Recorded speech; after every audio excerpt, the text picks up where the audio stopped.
I hope everyone can hear us out there in internet land. How's everyone doing? Thanks for joining us at Locked Up 2, the Electric Boogaloo, or whatever it is. I don't know. Is that a thing? Hi, you are here for our event, which is the worst book events. I mean, that's tempting fate calling an event that in the first place. I'm Doug Johnstone. I'm an author. Obviously, I've written a bunch of books which you can buy. I'm going to introduce everyone just to explain our all our books are for sale on the Waterstones website. You can use, I think we all got an email saying we could use a code LOCKEDUP2, which gets you 30% off the books. So please go and buy. All the money from all your proceeds are going to the Trussell Trust, which is a brilliant food bank charity. And I'm here with Stuart Neville, Erin Kelly, and Shari Lapena. Hi, folks. Hello. Evening. I will just, will I introduce you? Yeah, you probably need it, right? So, Stuart Neville first. He is my partner in crime in the Fun Loving Crime Writers, which we might get to talk about later, Stuart. Not that we like to, but you never know. He is the author of, and I'm gonna guess the number of books. I think I've got it right, but it's always dubious. This 10 books, I think. Stuart, is that right? Yeah, I'm not sure myself. It's something like that. It's in that region.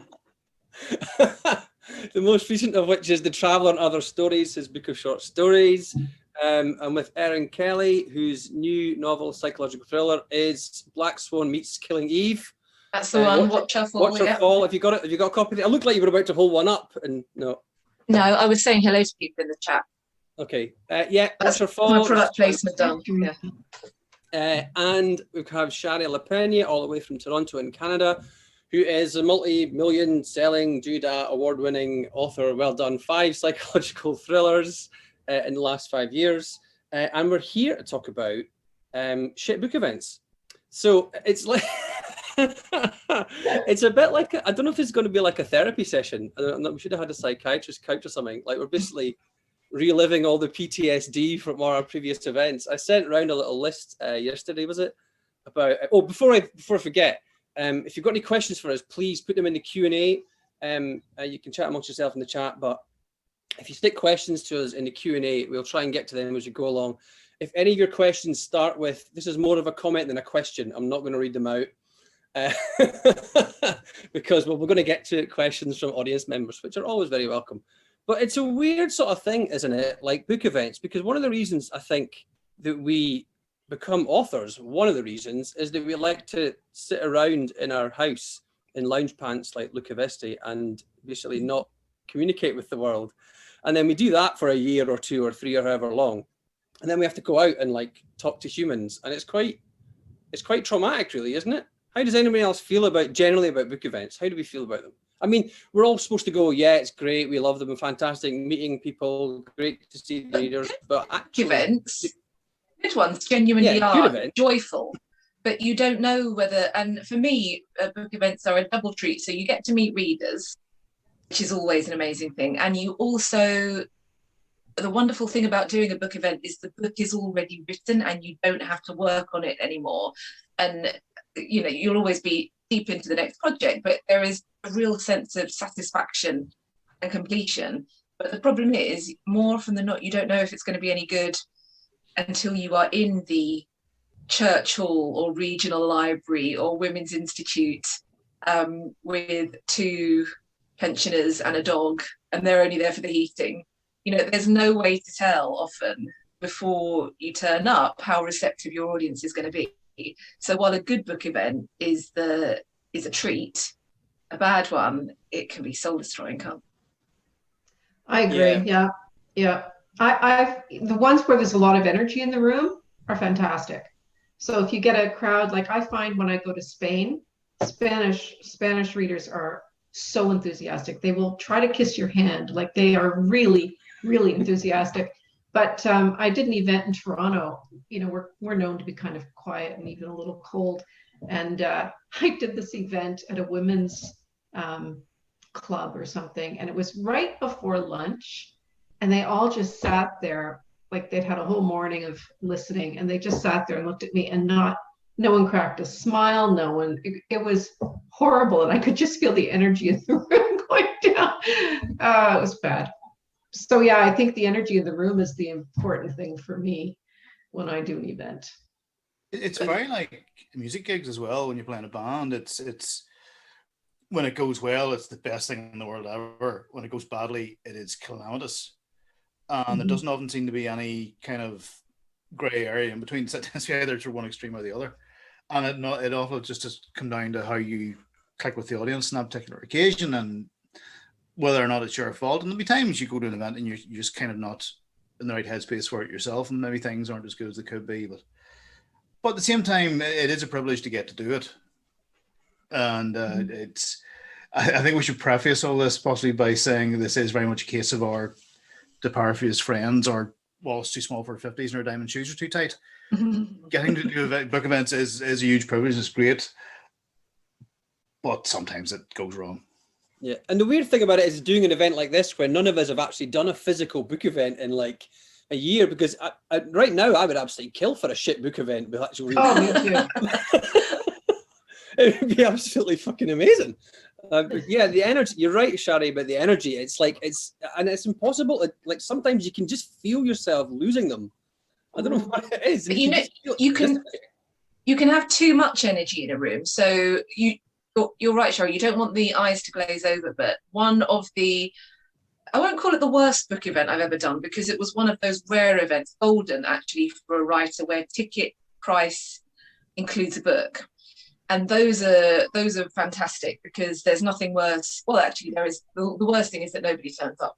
But we are all, and I don't know if this is because people have e-readers now, but we're all familiar with the event where we fill the room and we think, fantastic, this is wonderful. And then one person buys the book, and it's a publicist or somebody who, or your mum or something. But I did an event. It was a ladies' golf club lunch, and it was the annual lady captains lunch, and all of the ladies in the golf club were. It was quite a traditional part of the home counties, and what I didn't realise was that my captive audience, basically, this was the lady golfers' binge drinking annual date in their calendar, and they were like Slipknot fans. Honestly, they were throwing food, they were crawling under tables, because it was the one day that they didn't have to drive and the husbands did.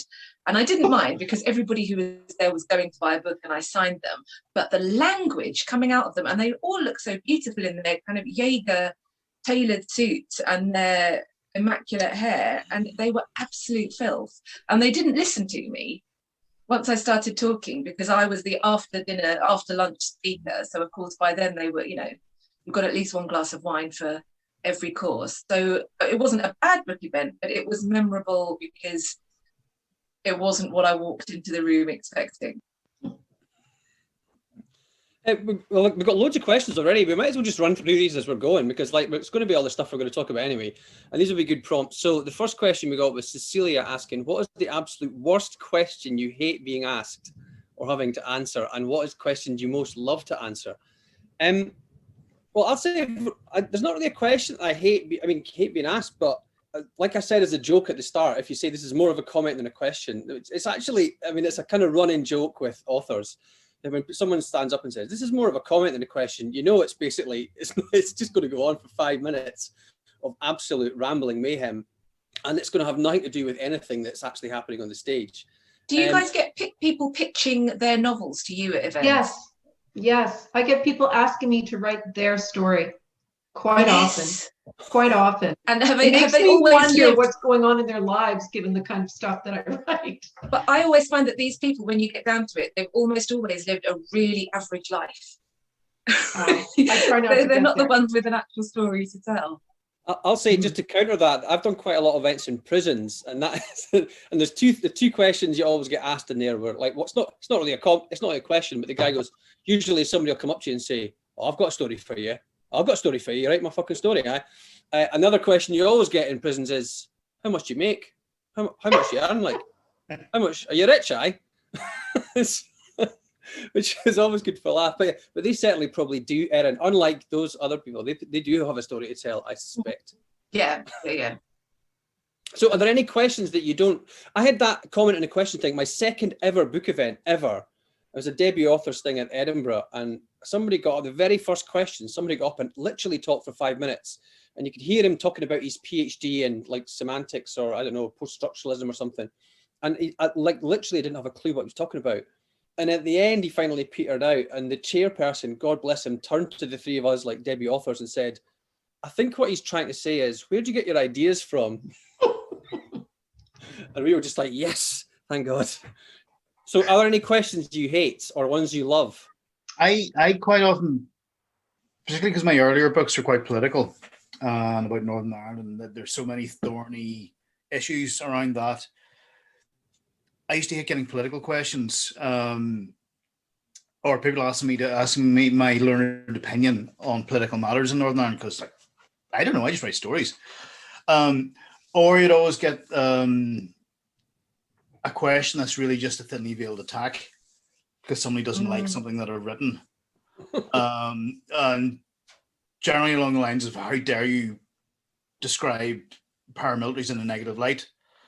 That kind of thing. And it's that always kind of bothers me, because you have to really tread carefully. You can't very often say what you really think, because that'll just start a row. You have to find some way of giving something that sounds like a thoughtful answer, but actually circumnavigating the point altogether, if you can.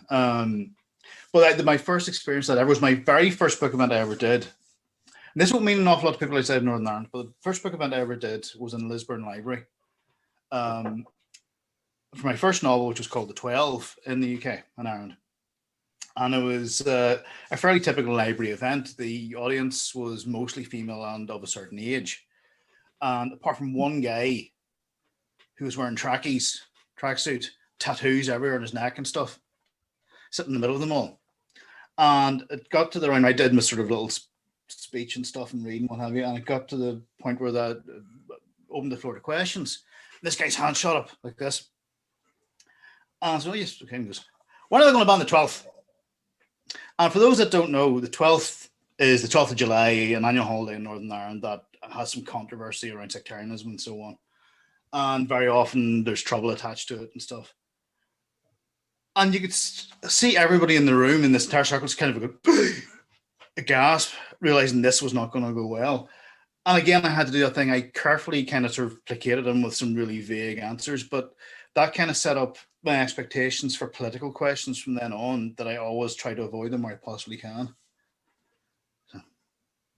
No one ever asks me about politics, I don't think, but I do remember, so there's two answers to this. One is very uncharitable. I don't like where do you get your ideas from, but I know it comes from a place of sincerity and love. And I think I'm always astonished by people who want to be writers and don't have 6 or 7 ideas jostling for prominence at any given time. So the ideas aren't the problem. And sometimes I think it's a bit of a question of, if you need to ask where the ideas come from, then you wouldn't understand the answer. But I can tell you the worst question I was ever asked, and it was it also partly answered that's further down the line. It was an event I did for the Stoke Newington Book Festival, and for those of you not in the UK, Stoke Newington is a very hipster enclave of northeast London, and there was a guy in the front with a big beard and a man bun, and I knew from the minute he sat down. We did the event in a graveyard, in a disused chapel in a graveyard, candlelit. It was a very beautiful event, but I knew from the minute he sat down that he was going to be obnoxious in a way that you don't often get as a crime writer, actually. But he stroked his beard and said, how do you think modern crime fiction fits into Judeo-Christian notions of guilt? Which is, and I just thought, you dickhead, you didn't ask me that because you wanted me to explore Judeo-Christian. I mean, I came up with some stuff about being raised a Catholic and Graham Greene, and I think I busked the answer, but I don't like questions that are not there to genuinely get an insight into the work, the book that we are there to talk about and are there to, I mean, it comes under the more of a comment than a question banner, really, doesn't it? What he wanted was everybody else in the room to know that he knew what Judeo-Christian notions of guilt were, yeah? And it's just, why don't we just get into this and open up? And fortunately at crime fiction, I feel like they're pretty few and far between, but I'd be interested to know if anybody else has had similar man bun experiences? No, I because my books are fairly domestic and suspense novels, there's no politics in them. I don't really get those kinds of questions. I don't think I have a particular kind of question that I don't like to get. I mean, I have to be careful quite often of, people want to go, they'll want to know something that I can't say because it'll ruin it for the someone who hasn't read the book yet. So those are kind of hard to navigate sometimes, but I can't think of any particular questions that I love or hate. I just, I don't like the people who grandstand, but they're rare. I mean, they're fairly rare. Most people are quite happy to be there and lap everything up, and they're lovely. But yeah, sometimes you get one that. I got asked once, I was on with Alan Bissett, another Scottish author, and somebody put their hand up and said, yeah, I just want to know, what's the most illegal thing you've ever done? And I was a bit pissed, right? I'd been drinking because it was quite late. And so I just answered it, like, honestly, and started, not entirely honestly, but I was just sort of rambling away about taking drugs when I was younger and blah, blah, blah. And I couldn't shut up. I just found my mouth running away. And I'm like, God, I need to fucking shut up. This is horrible. And I did that. And eventually I ran out of steam. And then the chairperson turned to Alan and he said, yeah, I've eaten 4 Weetabix at once. So that's the most illegal thing I've done. I was like, you absolute ball. Like, you totally hung me out to dry there. Oh. Anyway. Right, loads of other questions. Well, we've kind of answered this a little bit. Do you get bombarded by new writers, self-publishers begging you to read their books? That's kind of not quite the same as tell your story, but I don't really get that as much. Did any of you guys get that much, people? I do when I'm teaching. I do lots of kind of masterclass events where I stand up and lots of guest lecture events. And at those, I will often find somebody comes up with a full manuscript. And I found it really hard to say no at first, but I can't, if I read everything everybody sent me, then I wouldn't have time to write, let alone read other books. So yeah, I do get a lot of that, but it's because of teaching creative writing, I think, rather than it being a standard thing that happens at festivals. Yeah, I've never had anyone press a manuscript into my hand at a festival or anything, but I do get people come up to me in lines and say, I've got a great story and you can write it. And it's funny how often that's happened to me. I don't know. I don't really understand how people think that you're the best person to write their story. Like, surely it's them, isn't it? Yeah, I don't know. It's odd. Yeah, well, because everyone knows, Doug, that writing books of any kind is just a get rich quick scheme. Isn't it? I mean, that's what we're all in it for the money, surely. And it's also really, really hard work. So yeah, you want someone else to do the work of the writing the book, right? That's what always strikes me. I had somebody who wanted to collaborate on a book with me because she was a PhD in history. And she said, oh, I know all the research because I've got my PhD in history and I'll do the research. You just write the book and we'll split it 50-50. We'll make millions. And I'm like, no, writing the book is the hard part. I'm not in for that. No way. Hey, you do all the work and I'll take half your money. Okay, thank you. Yeah, like it's just not on.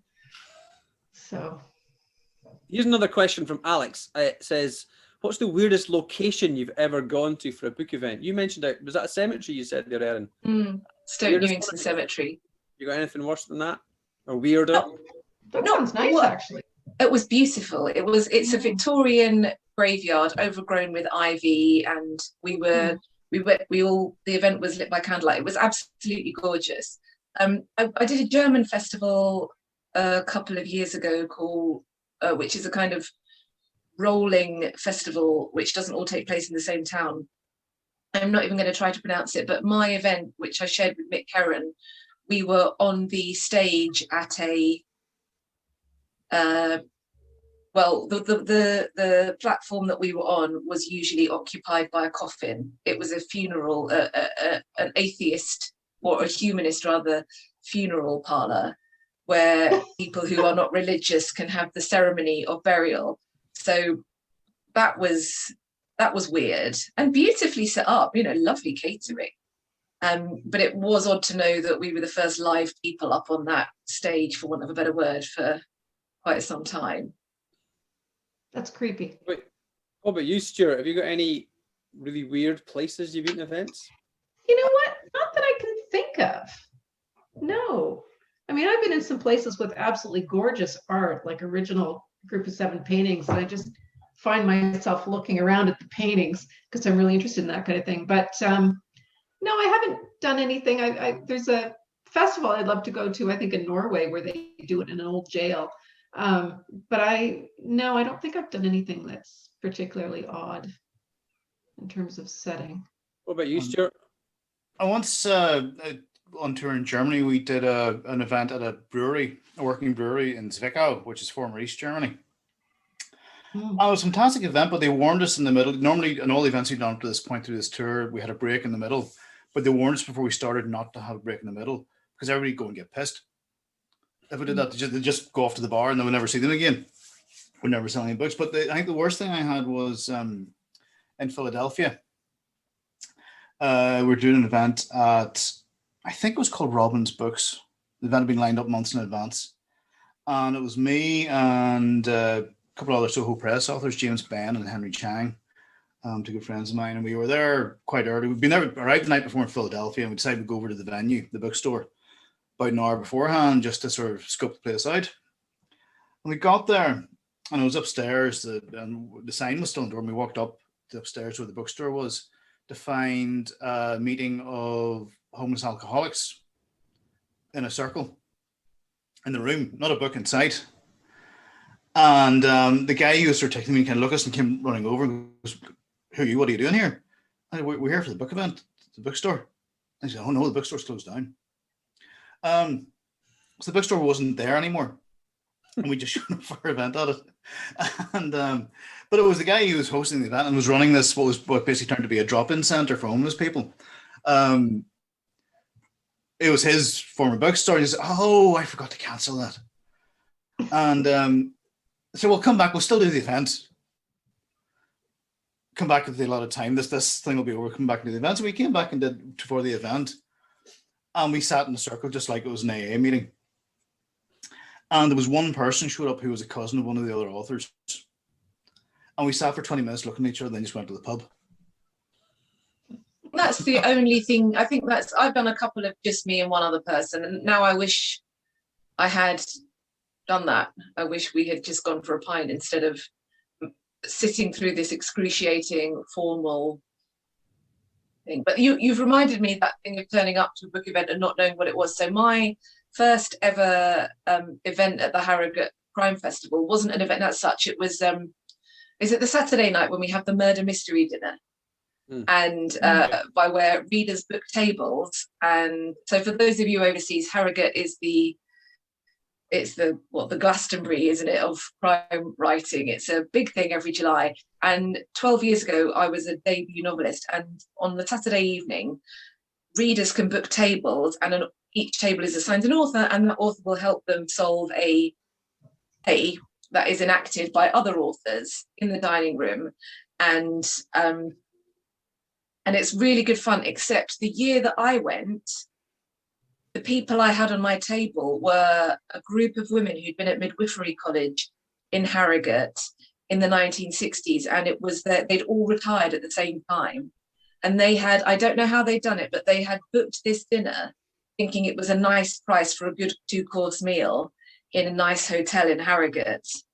And then they had found themselves completely unwittingly in the middle of a scene populated by crime writers and chalk, fake chalk outlines of dead bodies everywhere they went, and Mark Billingham running around the room pretending to have just murdered Laura Wilson.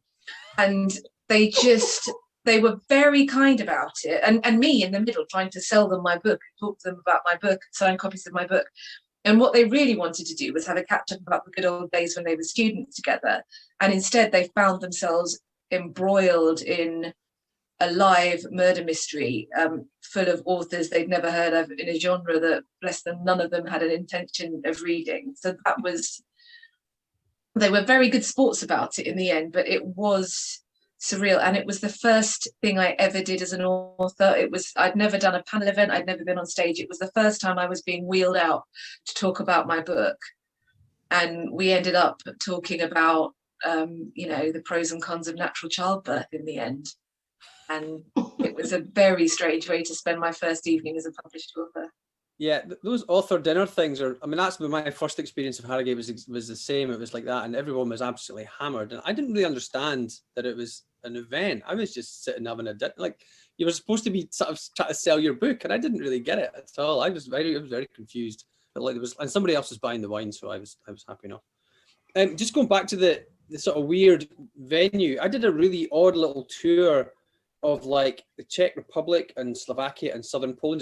It's like the thing you said, Erin, but it's in different places, and we actually move like day after day, and they pair you with a local author as well, but you're not kind of doing it together, so there's translation and stuff involved. And it was such a weird little few days. Like, it was great, the weather was great, we were treated really well, but they expected you to read for 90 minutes, which was never going to happen. So I read 3 short stories, and then I just, wherever I went, I said, has anyone got a guitar? And I played some songs just to, break it up, make it a bit more interesting. But the second or third night event was in Košice, which is like in far east of Slovakia. It's almost in Ukraine. And it was absolutely sweltering, and it was outdoor. It was like an outdoor stage, just in a public park. But there was like about 10 seats in front of it. But there was just folks sitting about. And there was 2 guys had a motorbike, like a scrambler motorbike, that they were just riding around the whole place. And there was kids playing. And I'm sure there was like a Zumba class or a dance class going on outdoors, or yoga mats for Tai Chi or something. And it was just like, it was absolutely ludicrous. And I was just sitting thinking, like, almost in Ukraine. And it was just around about the time that Ukrainian plane got shot down by the Russians. And I was like, what the fuck is this? This is crazy. But it was fun, but it was, God knows, it was strange. I remembered an odd one I did. I did one in Beijing called the Bookworm Festival. And it was this little, it was like Rick's Cafe in Casablanca, where it was this old bookstore, but it was really a bar. And I'd gone there with the Canadian contingent of writers sponsored by the International Literary Festival. And it was, it was just before things got really bad in Beijing, and it was right when they were really cranking down, and the police would show up, and it would really put a damper on things, because it was one of the few Western bookstores where you're actually allowed to read Western books. So it was odd being in a communist country where people are listening to what you're reading, and you're allowed to do it, but you're really not supposed to be doing it. So that was a very strange experience for me. I've had a few people asking about Zoom. Now, we're all on Zoom now. So, like, question is saying, would you like Zoom book events to continue? Have you been doing them? Have you seen audiences tail off in the last year? Would you consider doing this after COVID? How do we feel about this? It's a kind of mixed blessing, the whole online book events thing, isn't it? I just want to go back to real life. I'm desperate to go back to real life. I prefer it. I mean, it's been great to have this, but I miss the real life stuff. Yeah, same. But I think probably realistically, we will go back to a hybrid. I now know how to do a Zoom event, whereas this time last year, I didn't have a clue. I can't answer the question about audiences waning because I didn't have a book out this time last year, so I can't compare. It's only really in the last month around publication time that I've been earnestly Zooming, but it is nice to be able to, so we've got Christine from Canada saying it's a lovely thing to be able to connect with readers from around the globe, and that is something you can't do in a regional library. So yeah. I hope that we get to retain some aspect of that, but I guess the difference is with most authors, you get fewer shots when everything is exclusively online. So one online event talking about a book won't differ that much from another one, apart from this one actually, where we don't talk about our books and we talk about life as a writer, which is why it's such a refreshing change from all of them. But as desperate as I am to go back to real life, I love the idea that we have now normalized a way of doing book events that can reach out to people who can't make it. And I also think it's probably quite a good thing in terms of including people who, for whatever reason, cannot physically attend book launches. And what I hope is that we'll see more live events selling tickets like this. So if you know you have a disability or some kind of restriction that means you can't travel, or you're quarantining or anything, that there is a way that you can attend a festival event without having to be there. I'm hopeful that we will end up in a place that has the kind of inclusivity and reach of zoos, but we still get to have the intimacy of a real life space.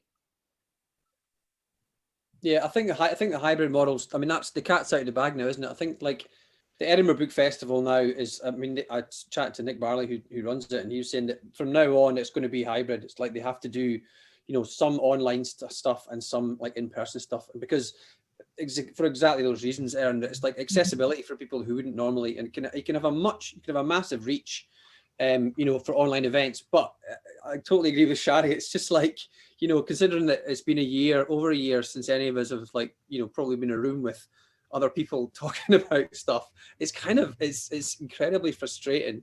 And you know, I don't want to bring it back to the band, Stuart, but it's exactly the same with the gigs. I mean, it's like, it's kind of 10 times worse, because that's all about the kind of live experience for us, isn't it?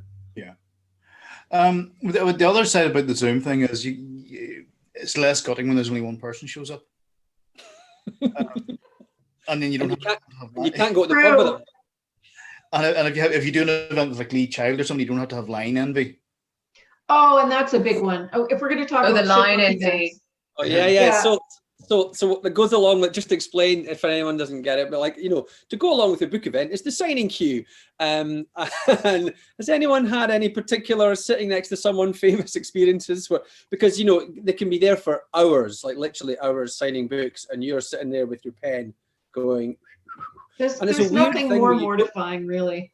Yeah, you don't know how long you have to sit there before you can just get up and fuck off, because in case somebody might have gone to buy the book and be late coming in. But you know, at a good festival, they will have somebody going down the line saying, for example, has anybody bought Erin's book? And they will do it that way. So that's what I've seen lately. But when I was starting out, I've got the same publisher as Sophie Hannah.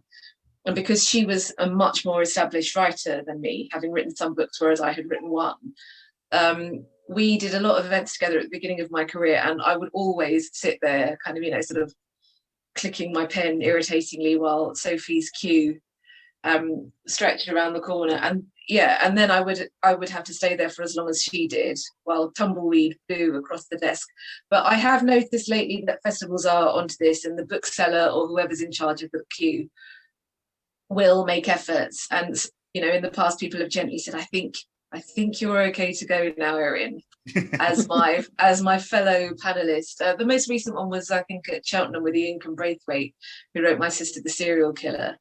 And it was to the extent that the event was announced as the Yinkin Braithwaite panel, even though there were 4 of us on. I mean, I don't begrudge her, she's a great writer, but that was the last one I can remember where it was me and some other people, just, you know, we could have passed around a drink or something and that was entertained. It's amazing how closely you can examine a Sharpie, isn't it, if you've got the time to do that. It's like an exercise in mindfulness. It's that horrible, it's like absolute tumbleweed moment. You just don't know you have to leave. I've got 2 absolute crackers, and I was at the Edinburgh Book Festival with I can't remember who it was, with Toby Litt. My second book came out, and it wasn't a crime novel. And it wasn't in the same event, but Chuck Palahniuk of Fight Club fame was on at the same time. And of course, he was in the main theatre and we were in one of the tiny little ones. Now, they've got 2 different signing tents at Edinburgh, but they put us in the same one as Chuck. And he was sitting right opposite us. And of course, he had like 500 people queuing, like literally every single person, because what he was going through this phase at the time of giving out free gifts. Like he would ship over loads of stuff from America and just hand them out. And so for some reason, this must have been, he wrote a book about porn, the porn industry, I can't remember. And he was handing out, for some reason, pirate hats and blow-up sex dolls. And so, as one does. To all 500, he brought 500 over, so everyone got one. And they were getting them at the events. So the signing queue had basically 500 people wearing pirate hats, blowing up their blow-up dolls, and waiting to get it all signed and their picture taken with them. And I was sitting with Toby Litt with literally like nobody. It's like, this is. You can't compete with that.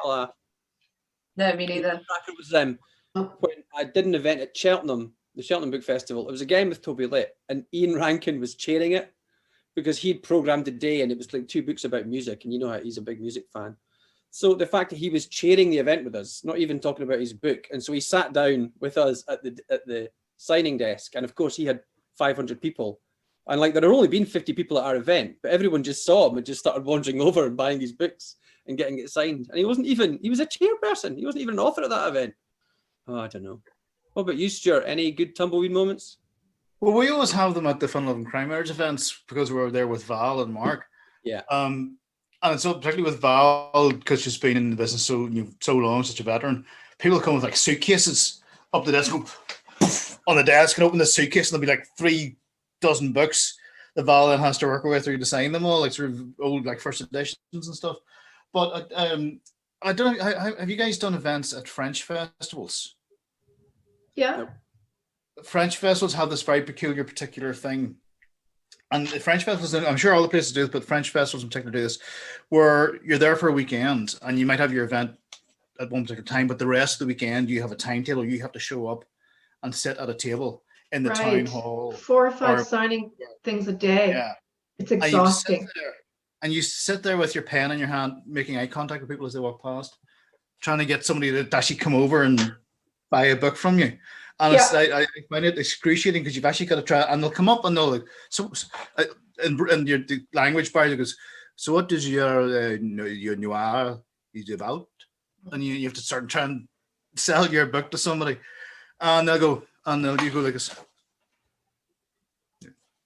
and walk off. That's in Lyon, right?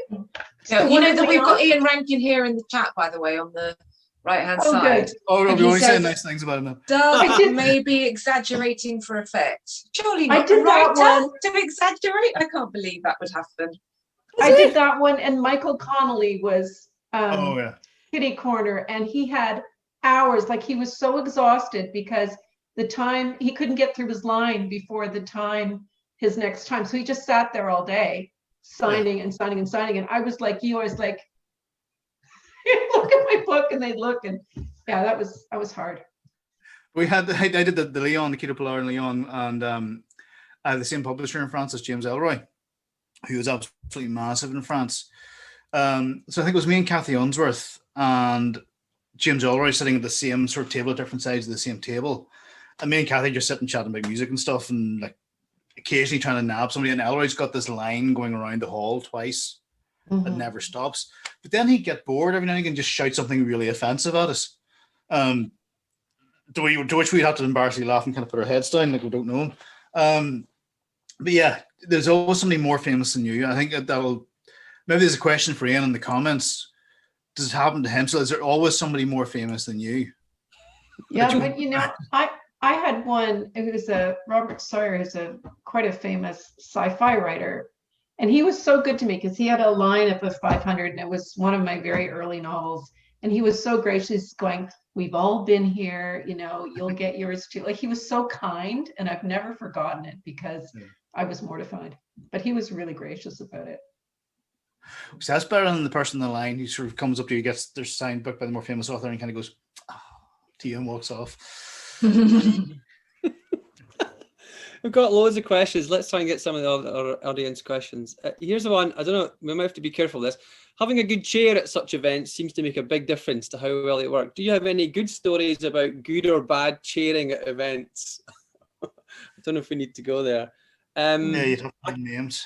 Yeah, I could do one actually. I could do one that was just it was just really weird. My very first book event, it was the thing called the Debut Writers Festival, which is in the Travers Theatre here in Edinburgh.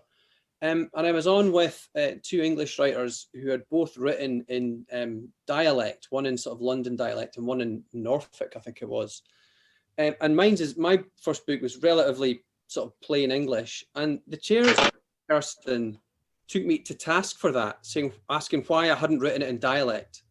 Here you are, a good Scottish lad. Why are you writing it in English? Why aren't you writing it like? And I was like, I thought, it's just like, I'd never done a book event before in my life. And I was like, why are you hassling me? I just got a book out this week.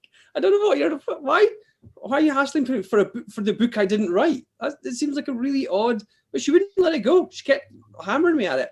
And like at that time, this was about 10 years after Trainspotting had come out, so which was still a massive cloud over Scottish writing. So it was like, you know, after that came out, everyone was writing in Scottish vernacular. You know, every single book that was published in Scotland was all dialect. So I was like, well, I'm not going to do that. But I just found myself, you know, sometimes you find yourself answering a question, then halfway through you think, why the fuck am I answering this? Fuck you. and you just sort of dry up. It was kind of mortifying. I've never had a bad chair, but I think that's because, and this might be one of the benefits of crime being such a closed community, our chairs are almost always fellow authors.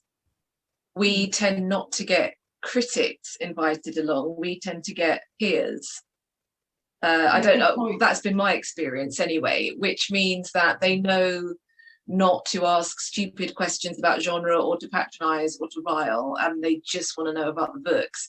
The only bad chair experience I've ever had was some years ago. I was paired with a woman who wrote, and to spare everybody's blushes, her books were published in translation, so it was her first book published in English, and the interviewer translated everything laboriously, but because this author very rarely came to England, almost all of the people in the audience were there to see her anyway, and so were as fluent in her native language as she was, and nobody on stage had read my book or even tried to read my book. So we had the, you know, once every 20 minutes the chair would look at me and say, what do you think about this, Erin? And that wasn't a joyful experience, but that was, I would say, bad programming as much as a bad chair, because it was just, it very, very rarely happens. And I think it's only happened once actually, that I have found myself on stage with somebody and I have had the feeling I shouldn't be here.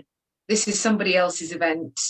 And probably what it was the result of my publicist being brilliant and dogged and saying, let's get Erin a gig here, but whoever was organising the gig not doing joined up thinking. So that was a pretty, I mean, I had friends in the audience who have since come up to say that, you know, they were sort of eating their own elbows with embarrassment on my behalf throughout that gig. But yeah, not bad chairing, but just a bad combination. And fortunately, I've never had any kind of tussle on stage or antagonism or anything like that. I've never disagreed with somebody publicly on stage. How about you guys? Yeah, has anyone else got into an argument? I find generally, I completely agree with Erin. I mean, the crime community is really supportive and fun, and they read it all, and they're not there to make you uncomfortable. They're there because they love the crime writing. So I've never had a bad experience or a bad chair. Can I just reply to Paul, who said, having helped organise festivals, the organisers do put considerable thought into getting good chairs. Yes, I absolutely know that. And I think it's really telling that in 12 years of doing book events, I've only ever had one experience where I didn't feel that it was a brilliant match of chair and author. So I don't want you to think, and that's actually why I didn't name the festival in question, but please don't think I think that lazy prep or lazy chairing is the norm. It's absolutely not. It's an exception, which is why it sticks in the memory. I think I've only had one in all these years, a panel event where I thought the moderator, I don't think it was their fault. I think they just misjudged things. I think they just didn't quite hit the mark of what they were supposed to be doing. Where every question was a kind of a joke really, rather than an actual question with anybody's books. And I think everybody in the panel just got fed up with it after about 20 minutes and basically started giving one-syllable answers, including me. And it was excruciating. But again, that's kind of the very much the exception. And you know, some panels go better than others. Some panels flow better than others. Some panels it's a nice for conversation between people. Some are more regimented, question answer, that kind of thing. But yeah, I've only ever had that one bad experience. The worst experience with panels and things is the author that goes on for 20 minutes, every single question that they're asked, and doesn't let anybody else get a word in. And always, you know, it's always brings it back to their book and saying, you know, it's that I'm sure we've all had that. But Or they read for 20 minutes. Have you ever had that? where somebody says, I'll just treat you to a paragraph. And then, you know, you can see the eyes rolling back in the head and the, you know, people start to nod. How do you guys feel about reading your own work? Well, Doug, you said was it Slovakia? And in Germany, it's the same. They have a culture of the author visits to read to the audience, which to me is extraordinary, because I can read a book. What I can't do, unless I am at an event, is connect with an author and ask questions I want to know about. Why did you make this choice? Where did you get that idea? What's the title? You know, why did you structure a book that way? And so to me, reading is, I almost feel like, why would you pay to go and somebody read a book when you've got the book and you can read it? But does anyone else enjoy reading their own work? Yeah, that's it. We've had that question in the Q&A from Colin, actually. Do we enjoy reading? And it's like, yeah, I mean, I quite like reading, but you're absolutely right. Very small doses. Like, I mean, 5 minutes is a maximum. Like 2 minutes is preferable, really. And you're right. It's cultural that like you go to a lot of countries and actually they want you to read for a long time, which seems very bizarre. But it's surely the whole point of it is to give people a flavour, like a couple of minutes to get them the idea of the voice and maybe set up a question or something. You know, if you've got enough time for that. I mean, nothing more than that. But it's an odd thing. And actually, I think I probably do fewer and fewer readings these days compared to I used to do more reading, I think, longer ago. What about anybody else? I hardly do any reading because I almost feel, I agree with Erin, it's kind of wasting the audience's time because they can read it themselves or listen to the audiobook. So you want to get more insights into the book from the author. You don't have a lot of time. I think it's sort of time wasted in a way. But you're right. Some countries, like in Germany, they not only love you to read, but they hire actors to read for like an hour. And I just find that astonishing that you go on tour with actors who read your work because it's a novel. And to me, that's just odd, but that's what they love to do. So yeah, for me, I would prefer to talk to the author than listen to them read. Yeah, and I think it depends on the author as well. Someone in the comments has said that Mark Billingham reads very well, and he is a trained actor, and he does do very well, as does James Elroy, is somebody else with a fantastic voice. There's a crime writer, Marnie Riches, who reads her in audiobooks and is also, has a theatrical bent and does brilliant work. But my worry, and I don't think I'm a terrible reader, but it's not my favourite thing to do. But the worry is, if you ask somebody who's uncomfortable, that's going to repel readers rather than draw them in. Just because you can write beautifully doesn't mean that you necessarily have a second career as an audiobook narrator, does it? Talking of reading and bad book events, one of my favourite stories ever about a reading and a book event involves somebody who I think probably we all know, John Connolly. I told this story many times, but sure John don't mind. The first event I ever went to as an author, even though I wasn't taking part, was a book festival in Dunleary, outside Dublin. And John was chairing an event with like 4 or 5 other authors, and it was called Sex and Violence, where everybody had to read a scene from their book that was either a sex scene or a scene of violence. So of course everybody in the panel wrote a violence scene because nobody wanted to read the sex scene. So left it with John to read the sex scene. Problem was, John looked up as he started the scene and realized his mother was sitting in the audience. I've never seen anybody turn so red. Do you see that guitar right there? It was approximately that shade of red. And I often wonder how erotic authors can do it. Reading, that is. I can't imagine anything more embarrassing. Yeah, for sure. There's a couple of questions here that are quite interesting. What question would you ask at a book event? And if you could turn the tables, what question would you ask the audience? I don't know. I quite like, and somebody else asked about, would you mind if we asked something that wasn't about the book? I was like, not at all. I quite like random questions about anything. In fact, enjoy panels much better if they're like this, where you're not having to be, you don't feel like you're having to get your 5 minutes in about your own book when you can just talk about stuff. I think that's always more interesting. So the questions I always want to ask are when I have read books. So I'm still really annoyed that when Jake Kerridge interviewed Kate Atkinson at the Capital Crime Festival in, I think, 2019, I really wanted to know when she wrote Life After Life, which wasn't the book she was there to promote, by the way. I wanted to know whether the concept came to her first or the characters. So what I really love is when somebody has clearly read the books and wants to get really into nitty-gritty story geekery. They're the things that I enjoy, but they are difficult with a new book, because on an event where a book has been out for a week or less time than that even, or when, you know, occasionally you'll do an event before a book comes out, the presumption is nobody has read the book, so we're all avoiding spoilers and it's not a kind of book event. But my favorite questions are always technical and about something I have particularly done, or about something I like being asked my opinion on the structure of a bestseller or the twist or things like those are the ones that I really enjoy, when I can put on my story nerd hat and really dissect something. I have no idea what I would ask the audience. Shari, have you got any questions that you like to answer? Not especially, but if I were to ask the audience something, I'd probably ask them, like, what did they like best about the book, or what makes them read the book, or you know, I just want to get their feedback, I guess, because we don't, you know, we get Instagram and we get all this stuff, but I don't know, I just would ask them what they like to read and why certain books resonate, why others don't.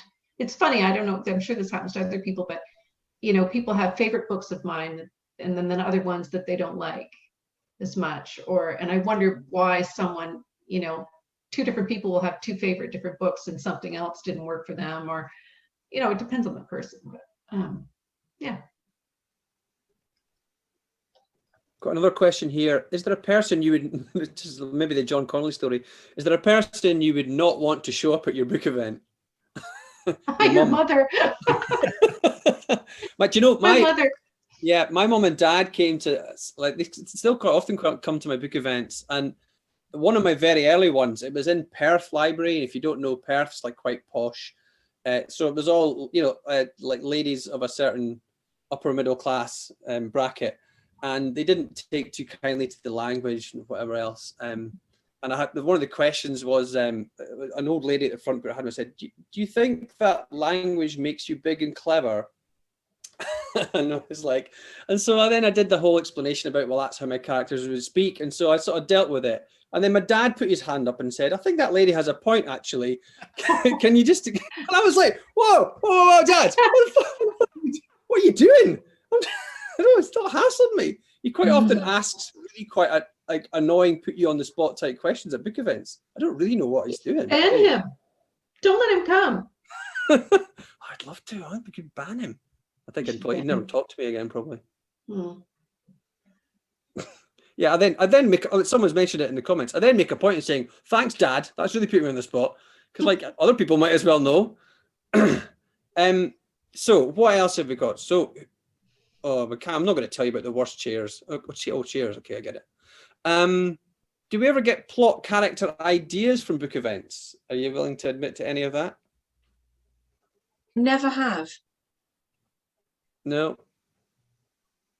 Has anyone written about a writer? I'm not a massive fan of books about writers as main characters, but then you could maybe do the whole book event thing. But I've not really had a go at that. I think what's most interesting about writers is how they are in the pub. I think that's far more interesting than anything you'd see on a stage. But yeah. Another question is, Erin was surprised with that event with the drunk women. Have you had any unexpectedly good events? So, I mean, we've all had plenty of good ones, but ones that actually you didn't think were going to be good, but turned out good in the end. I have to say, I really like those. I really like prison events that I mentioned. They're doing the prison events, and like they're all. I mean, they're always. I think it's not unreasonable to be a little bit trepidatious before doing a prison event. But every time I've done one, they've gone brilliantly, and and within 5 minutes, it just goes like really, really well. And like, obviously they're not buying books, you're usually donating books to the prison library, but just the engagement with people in prison always tends to be way more than I, for some reason, think it's going to be. And the more, and you'd think I'd learn my lesson, but every time another prison event comes around, I go, oh, a prison event, that's a wee bit worrying. But then you go and it's great. That's weird. I've had festivals that I've gone to that I wasn't looking forward to, that I wound up having a really good time at. Not necessarily specific events, but there's been times, particularly things like French festivals, where I've not really wanted to go, or it's, there's a lot of travel. I have to get to Paris and I have to get a train somewhere, and all the rigmaroles of getting from A to B, and I've been kind of dreading going, but I've wound up really enjoying having a great time. And the festival is always a nice surprise, but I've also had festivals where I've gone, it's been absolutely hellish. I've only done this once. I did once actually bail on a festival midway through. I actually got online on the second night and booked myself a flight home the next morning. Wow. Yeah, it was so bad. It was, maybe I shouldn't have started this one. Got to finish now. Yeah, it was well, Shari, you've been to those French festivals, kind of almost every minute of your day is accounted for.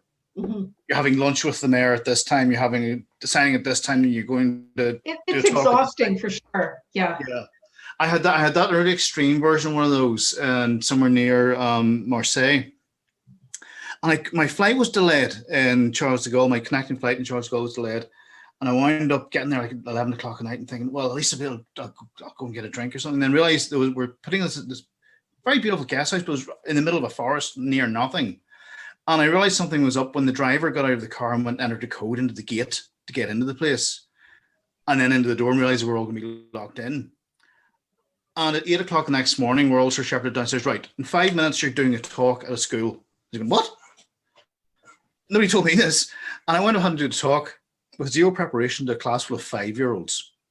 I've done that, and yeah, that's not good. No. And it was like every second of the day, we're being told what to eat, when to eat, what we're doing. And like I kept thinking, I'm going to be vulgar about this. I go, when am I going to get a chance to do a poo? It was literally like this. I was like, I'm not going to have time to even go to the toilet. And I couldn't stand it anymore. And it was the second night, and I was exhausted, and we didn't finish till something 11 o'clock at night. And I thought, I can't face this. And I got on Aer Lingus, booked myself a flight from Marseille back to Dublin the next morning. I just couldn't do it. I didn't have that in France, but some places tell you about the school tours and some places don't, and they can take you by surprise. Yeah. And if the age group isn't right, then that's awkward. I've had that. Well, that's the thing I've actually stopped doing now, and I did one or two of them because my kids are school age. Yeah. And once the literary officer in the school finds out I'm an author, they want you to do a talk about books. But you can't really say too much to 8 or 9-year-olds about books with lots of murder in them. No. That's quite difficult. So I've kind of sworn off doing those until such time as I write a children's book. Yeah. I've done high school groups, and it's okay. But you can get, I don't know, high school kids can be either great or like really difficult to handle. So I had one class somewhere, and they were really rude and just, poorly behaved, and it was not a fun event for me. I'd forgotten about that one. I'm glad we've reminded you, bring the trauma back to your back to you. We're just about out of time, guys. I guess we've got 1 minute. Maybe we should just try and end on a positive note. So have we got any, have we got any book events lined up? Anyone coming for real book events? I think Harrogate's on, isn't it? Shari, have you got anything in the calendar for book events? Everything that was in my calendar has, just keeps getting struck off. But I do have one thing. It's Iceland Noir in November. We're supposed to be vaccinated by the end of September. And I am going to Iceland Noir if it kills me, because I think that will be a really big party. So I will give a plug right now to Iceland Noir. It's going to be good. Right. And so another 3 of us are all going to be at Harrogate, I think, if and when it happens. I believe we're scheduled or penciled in. I would love to go to that, but I can't. I'm not going to be vaccinated. Okay, I'm afraid we're out of time. Thank you so much, Erin, Stuart, and Shari. Thanks for everyone else, everyone in the chat, all the good comments and questions. That's been brilliant. Thanks to Luca and Steve for sorting all this out, this whole festival. Thousands of pounds for the Trussell Trust. And remember, you can buy our books at Waterstones, 30% off. Just click on the link. Thank you very much. Cheers. Thanks for having us. It's been fun. Bye guys.